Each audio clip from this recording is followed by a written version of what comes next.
Hey, and welcome to Matt and Jess TV. I am Matt Roast here with Jessica Bun Bun. This is our Only Murders in the Building, Season 4, Episode 10, reaction and review.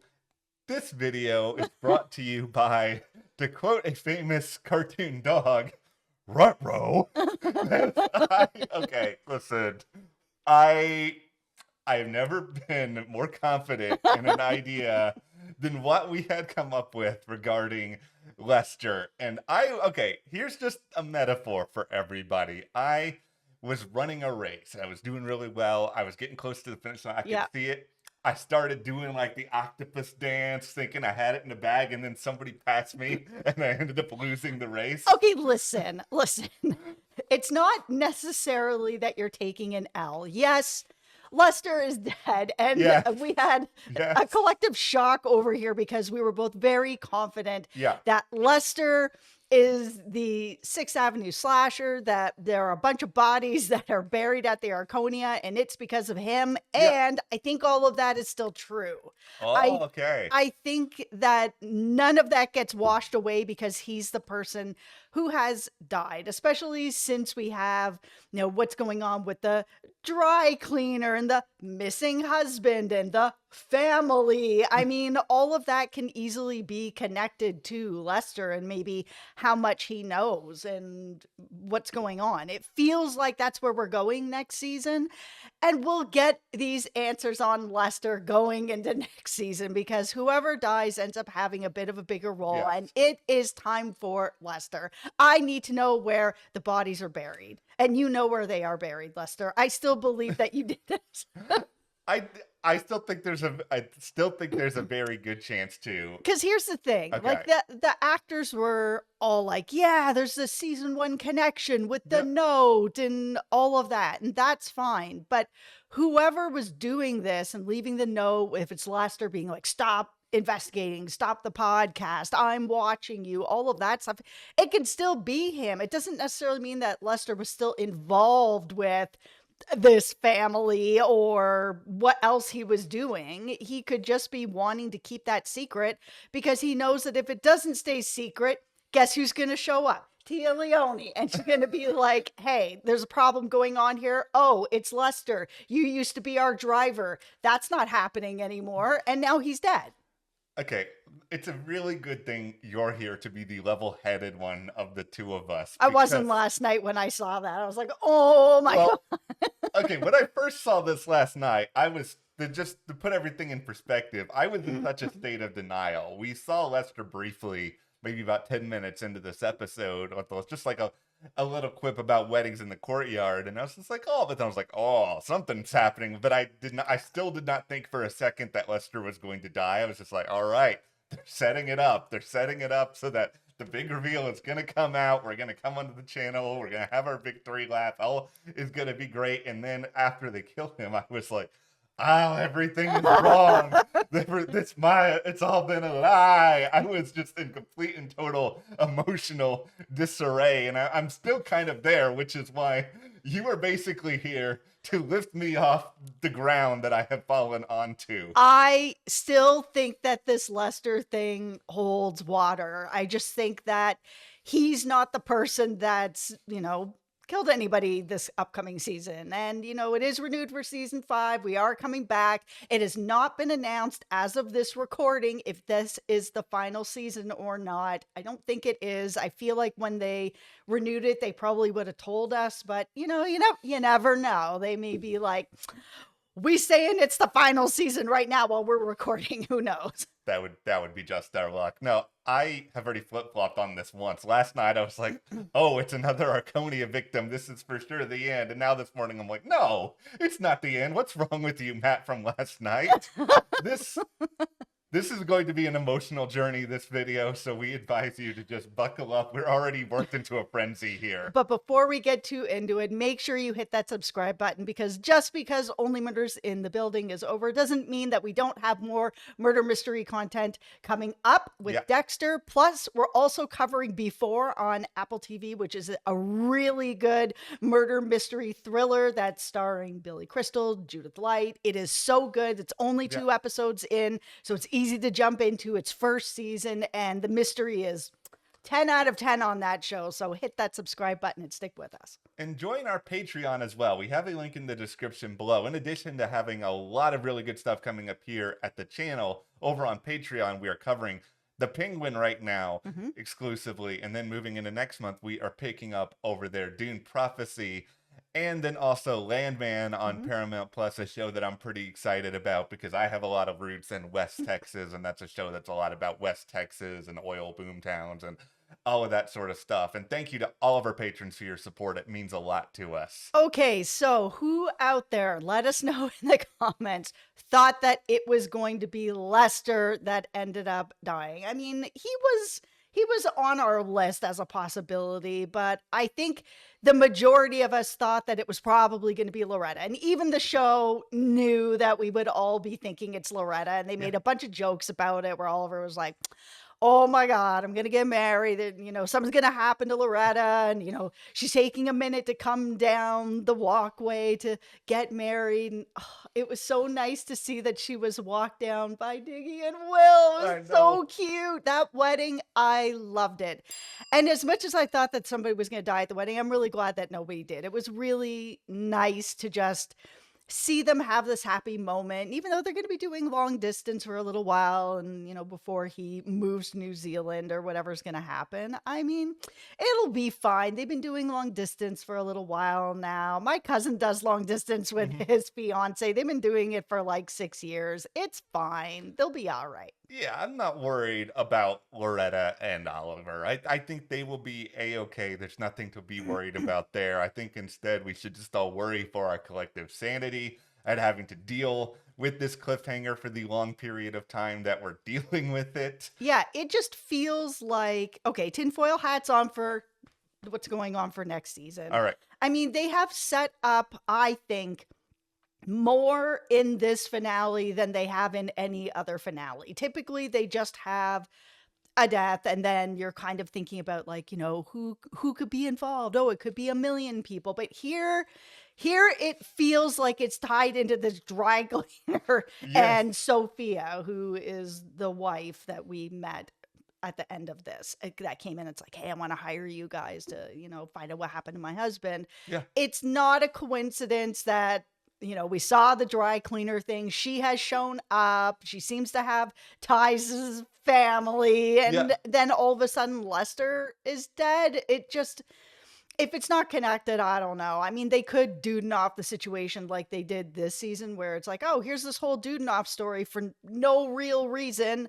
It's not that connected to anything, but okay, here it is. It was still a good story. So, I mean, is it possible? Yes.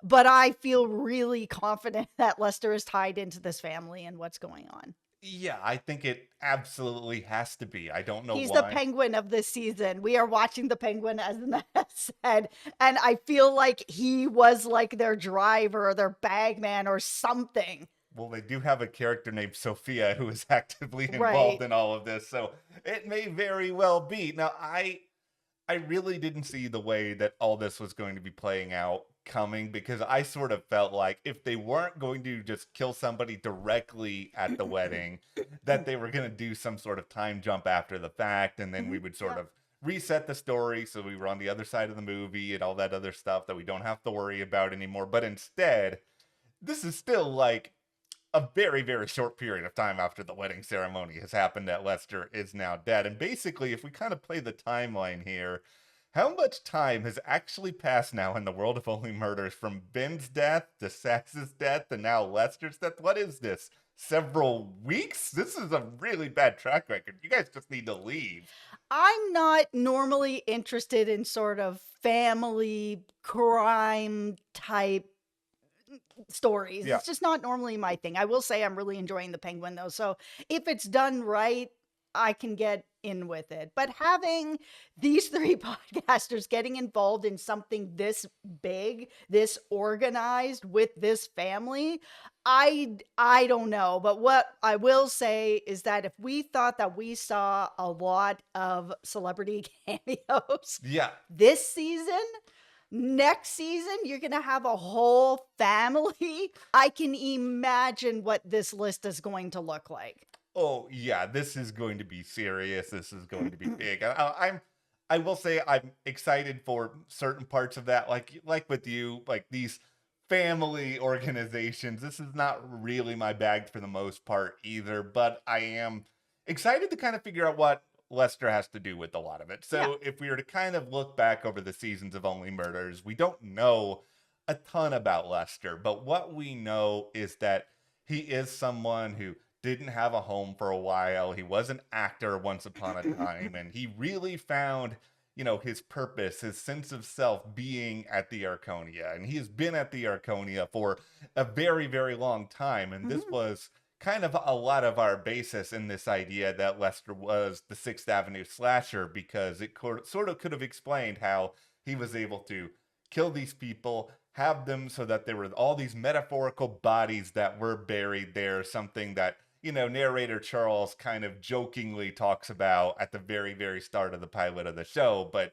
it could be manifested then in reality, but that over time, Lester kind of just fell in love with the Arconia, and being the doorman, he kind of goes away from doing all this killing, and he's turning over this new leaf. Like, this was the very foundation of which everything was based on. Okay, listen, he can still be the Sixth Avenue slasher, and is it just possible that because not everybody knows about the family and what they're doing, that maybe he was just working for them, and that he was their sort of hit guy out there dealing with, this guy, take care of this guy, oh, this guy needs to go, and Lester was doing that in his youth, and people just didn't realize that it was connected to a family, and they were just like, oh, it's the Sixth Avenue slasher, and it's really connected to something that's a much bigger organization.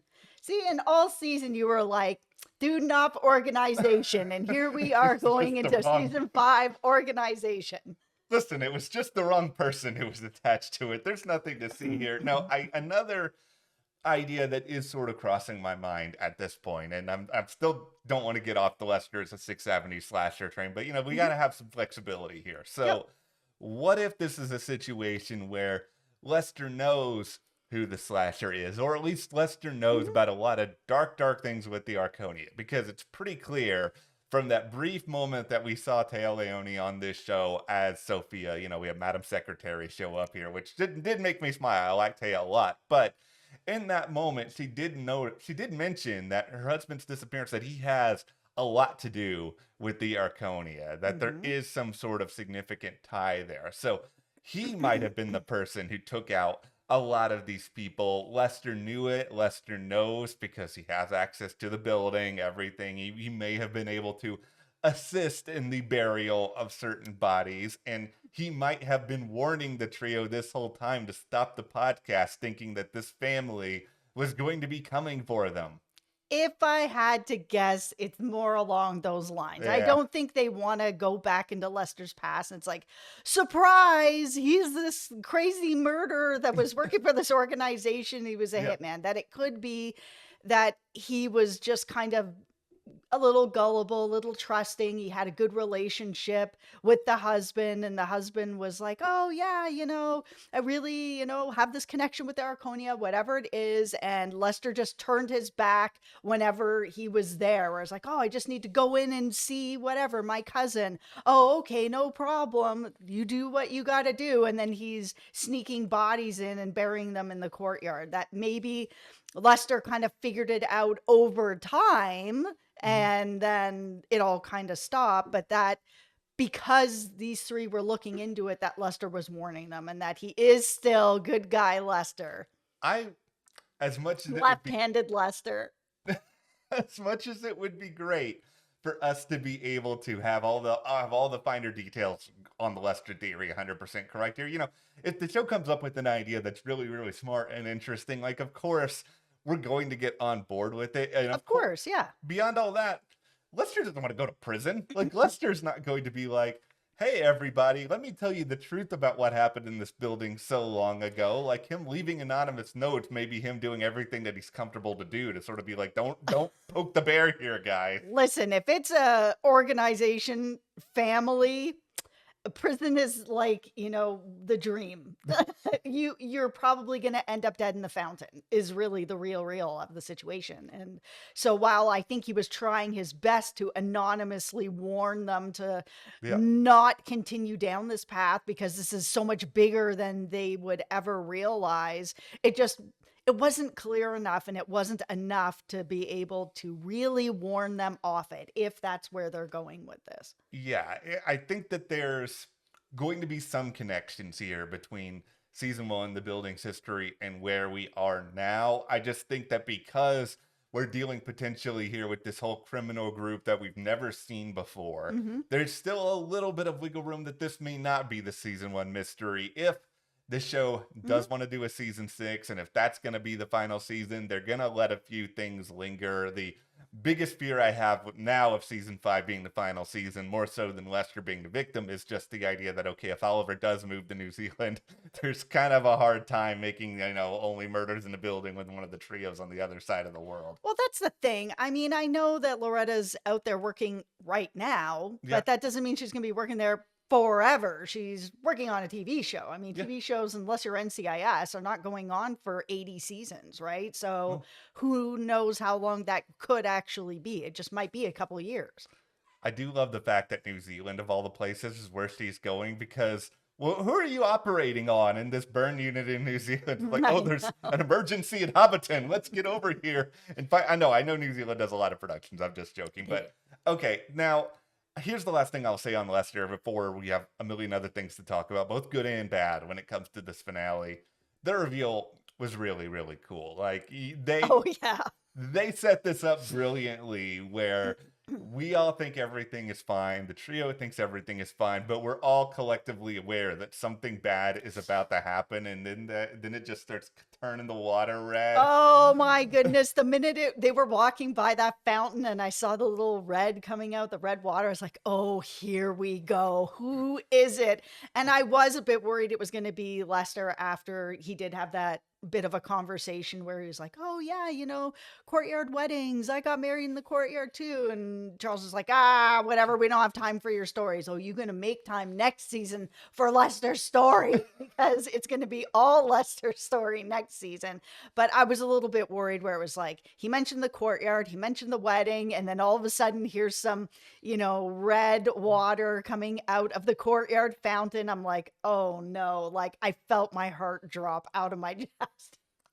I still didn't think it was him. I was still in complete and utter denial. Here's how far down the just completely insane, need to be resuscitated rabbit hole I was.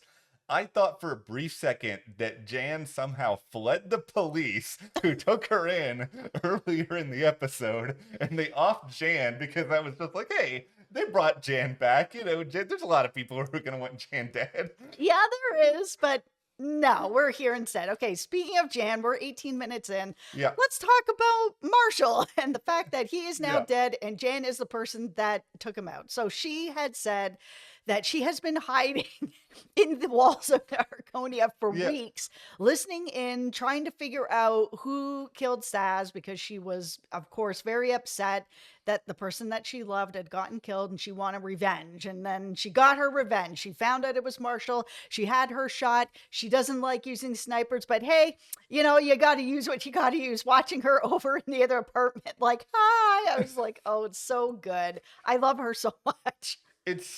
I was satisfied with that. I was fine with that. It's funny how a lot of this sort of stuff works, because in the last video we did, last week's episode, Jess and I had like a million different problems with Marshall potentially being the killer, which, by the way, some of those I still have. But here, I'm willing to accept that Jan is living in the walls of the Arconia for episodes on end, that she's able to magically be there, right place, right time, be able to take out Marshall. Living off of popcorn. Even though, she says that snipers aren't really her thing. It is so ridiculous. And yet here I am being like, Okay, I'll that's eat that. fine. Yeah. I'll allow it. Yeah, no, it's true. It is so ridiculous, but I'll totally eat that. I'm fine with that. I enjoy that so much.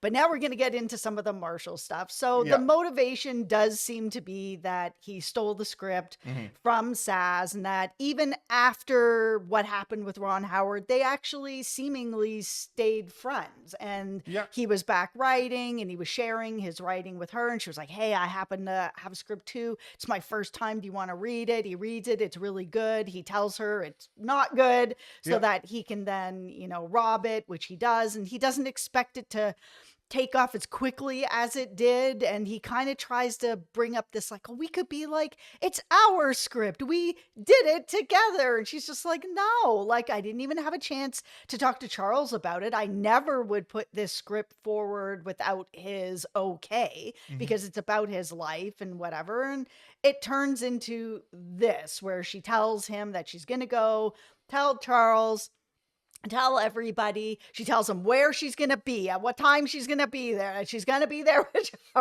all the information that he could possibly need. And the whole, like, sniper thing is explained, that they're like, oh yeah, his dad like taught him how to be this great, sniper. I was like, okay, sure. Okay. I'll buy that. Yeah. Then the tinsel that was there was from the fireproof vest. Some of you guys got that right. It was correct. It looks like a little piece of it fell off. He had it in his bag for what reason? I don't know, but it was there. Yeah. And then he went out the window and then into the next window to be able to sort of clean up Saz's body. But where I'm starting to get into still some of my problems with this is, he said that he knew about the Dudenoff apartment because it was in her script.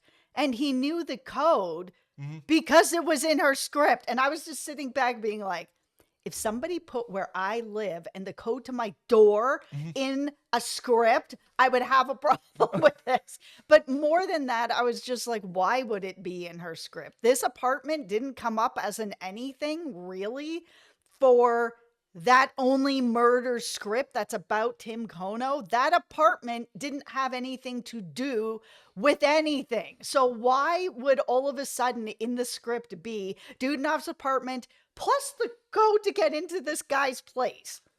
There's still a lot of weird unresolved stuff when it comes to Dudenoff, Saz and Dudenoff, and just everything that went on there. They just needed to make Marshall a student of Dudenoff, and I would have eaten that. No problem. Like, I know that there's been a ton of Dudenoff students and whatever, but it would have been probably easier to digest than whatever it was that we got here. Because let's not forget that back in the premiere, when we saw Saz's desk and all that stuff that was sort of written down, like, Dudenoff was written down. We kind of got a sense as to some stuff that was going on there. And then beyond all that, it's the chatter on the ham radio about Charles that was mentioned in season 3. We never really got that much of an answer as to whatever that was. Like, I'm sure she heard some stuff about Dudenoff on the ham radio because she used it. We all know they use it at the same time. But was one of them talking about Charles? And beyond all of that, like, why would she care so much about Dudenoff and these people that she was like writing stuff down on her desk? Is that just notes for her script's side story that doesn't have anything to do with Charles at all? Why in the world would she have this code? That's the thing. Like, she's not part of that group. Even if she's on the ham radio, how does she have the code to get into this place? Like, I don't understand it enough that Marshall then also gets it from her scripts, and like, I don't understand. It doesn't make any sense to me. I'm not able to buy it. Yeah, it's just all that stuff was just a little bit weird, and I don't fully grasp all of it. And I think there's certain parts of this that are probably going to come up at some other point down the road, because there's also this other question, and this is something I don't think is going to be brought up again. Is just that they made it seem like somebody was obsessed with Saz, that somebody was, oh, they're going to be the death of me and all these They were other. harassing her. So who was that? Yeah, because it doesn't seem like it was Marshall, because it feels like Marshall was trying to go behind her back and actually do the opposite of that, which is just sort of sneak around hoping that he gets an agent. It doesn't even seem like he was necessarily trying to make this script into a big thing. It just kind of happened. Yeah, that whole plot just got completely lost. It seems like nobody was harassing her. They were still friends after Yeah. what happened, right up until she found out what happened and she went straight to Charles. So where was that happening, that she was getting harassed by her somebody, another stunt Yeah. person? That wasn't there at all. And that it was enough for her to want to leave the industry? None of that was there. All right, it's time tinfoil hat here. Okay. Some big open threads this season, I think, and this was kind of sort of supported to some extent by what was going on when the actors made their big reveals back in episode 7, ridiculous as that may be, is that Saz probably knew something about season 1 and about the big bad mystery at the time in which she was gone, and that some of that stuff that she heard on the ham radio about Charles is at least one piece of it at this point. And she must have started to get some things together, and she might have been talking like that person who was obsessed may have something to do with that as well. It just seems like there was more going on with the ham radio, with Saz, than we really ever got at the end of this season. And I think that's intentional. The problem is dead people tell no tales. So it's just this difficult situation where if Charles wants more information on the big bad, like, where's he going to get it? And beyond all of that, because Lester is dead now, it's not exactly like the trio can spend a lot of time focusing on that when there is an active murder case right in front of them. Yeah, it's gonna be probably the next Winnie thread that's just left. Yeah, it just, I hope that they bring all this stuff back at some point. I'm sure that they will. It is just a situation where we're kind of just sitting back and left to wonder certain things. Like, by the way, another thing that I'm sort of left to wonder is they never really explained how Marshall was able to get that body down to the incinerator without anybody noticing. He just got like a relatively small stunt person carrying Saz's body like through the Arconia. Well, and about the incinerator. Now, I know we've seen in the comments some people are saying that they felt like maybe it was mentioned on the podcast that there was an incinerator down there in season 1. I don't know why it would be mentioned, because it wasn't used for anything. It wasn't being used for anything. They had the big, showdown with Jan down in that area in the boiler room and whatever, and maybe they mentioned it, and I have to believe that that is how he knew about it, because otherwise, how does he know about it? I don't understand how he has so much knowledge of this building for not really knowing anybody in this building. Yeah, it's just there are little things with this particular mystery that are hard to digest, that are hard to wrap your head around. Like, I think they did a good job answering at least some of the questions that we had. And I know this is only a 30-minute show and they don't want to just like get so bogged down with exposition that they can't move around freely or any of that. Like, I do very much understand that.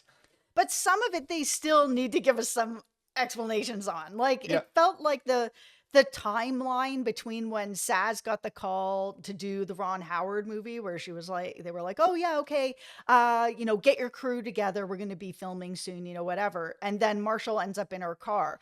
It feels like it was a very short amount of time for him to be as talented as he is, where he can parkour across the wall like that, to get into Charles's apartment, to, even when he's jumping on the wall around Mabel, where she's like, oh, you're the stunt person. It's just like, how much time did he have to learn to be that good at that?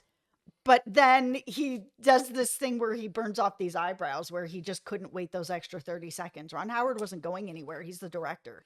Maybe he just went to the Dwight Schrute School of Parkour and he was able to figure out a lot that way. Okay, no, I'm going to forget this, so I just want to drop it in here. The messages that they got, Charles, Mabel, and Oliver, that caused them to go to Charles's sister, that image of, I'm watching you, that was a very, very similar to that message that Jan received back in season 1. And this is for all of you in the comments as well. What do we make of that now? Because Saz's phone is never really accounted for at the end of this season. I think it's easy for us all to say, okay, then it was just Marshall who sent those messages. I mean, Marshall killed Saz. If anybody was going to have the phone, it's going to be him. It's okay, that all makes sense. And it's possible that they talked about the I'm watching you note on the podcast, but you're going to tell me that they described the note, the font, the style in great detail? I don't know if I'm fully on board with that. No, this doesn't make any sense. I cannot eat this. It doesn't make any sense whatsoever. Marshall most likely has to be the person with the phone. Is it possible that he moved the body, the phone fell out, somebody else had it? Maybe, but he is the person who got the message that Glenn woke up so that he was able to go there. So, I mean, he has to be the person who sent the I'm watching you message. He wouldn't have known that it's a white background with the text exactly the same. He wouldn't have known that. It wouldn't have been described.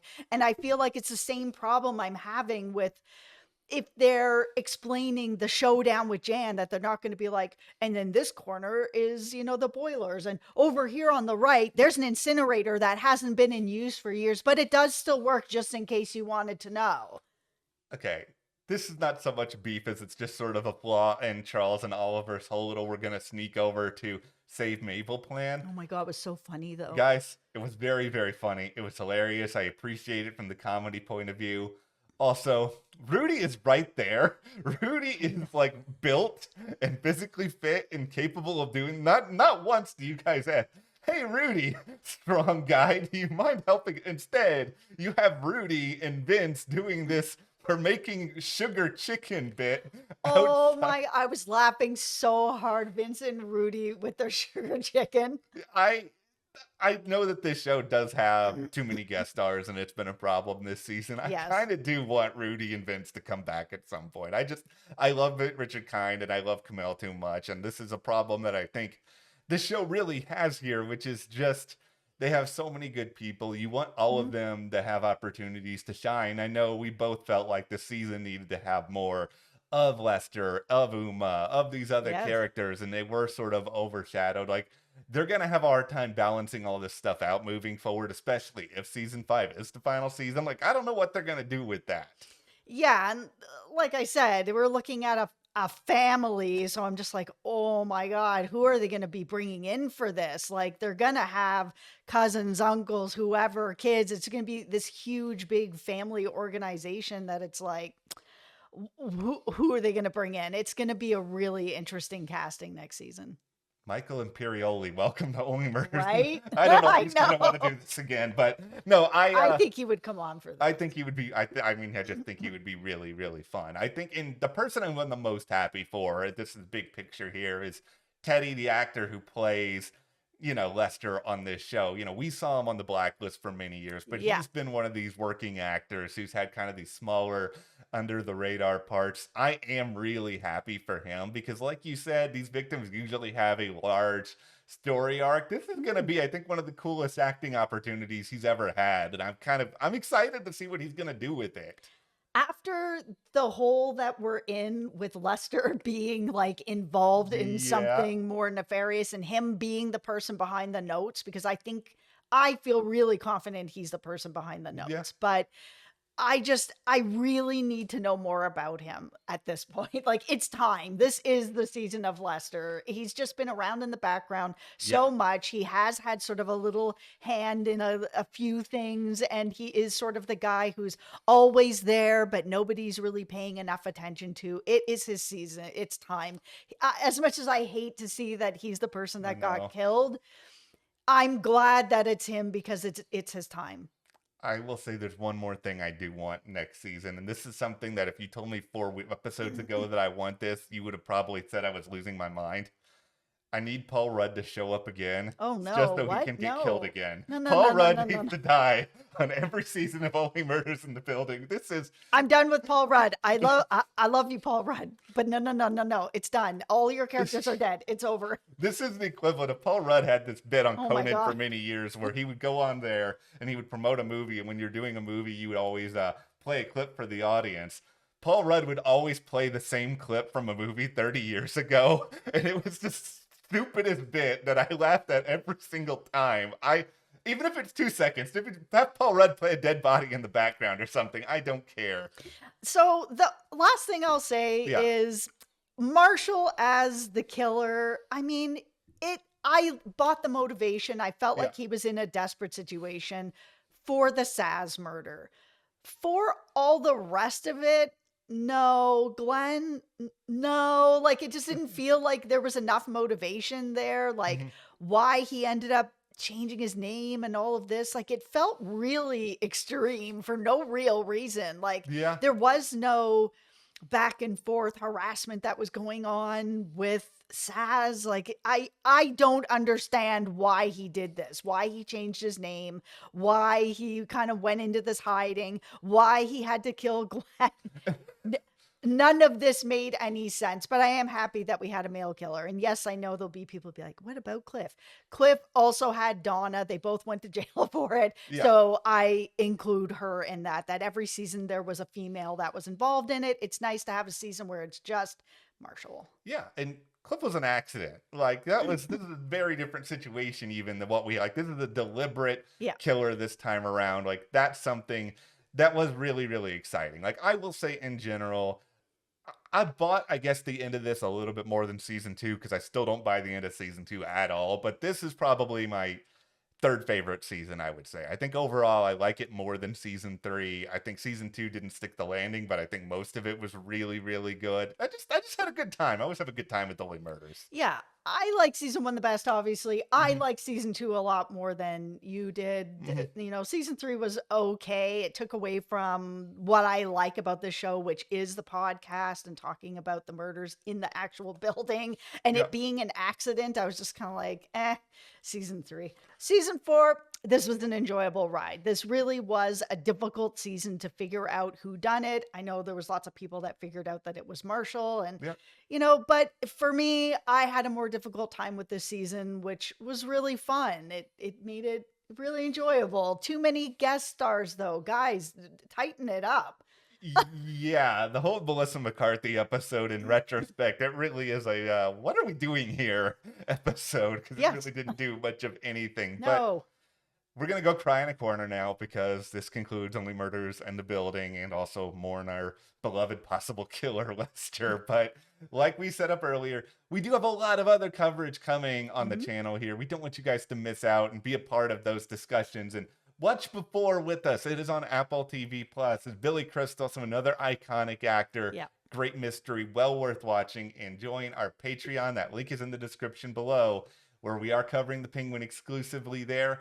Thank you to our patrons for your support. It means so much to us, and we'll see you here next time.